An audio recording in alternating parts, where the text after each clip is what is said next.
Hello everyone and welcome to the channel. In this video, I will show you exactly how to automate Instagram posts using AI. Start by opening your web browser and navigating to buffer.com. Once the website loads, look for the button that says Get Started Now and click on it. If you are new to Buffer, you will need to create an account. Simply enter your email address and choose a password, then click on the sign up button to proceed.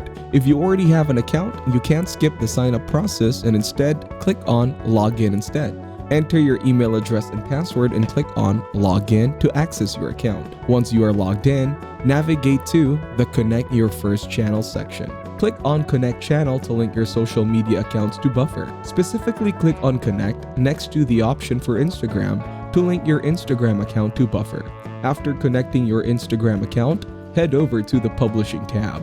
Here click on Create Post to start composing your Instagram post. You have the option to create either a reel or a regular post. You can also upload an image or video by dragging and dropping it into the designated area. Write your caption or message in the text box provided. You can include hashtags, mentions, or any other content you want to accompany your post. Once your post is ready, you can schedule it to be published at a later date and time. Simply select the desired date and time from the scheduling options.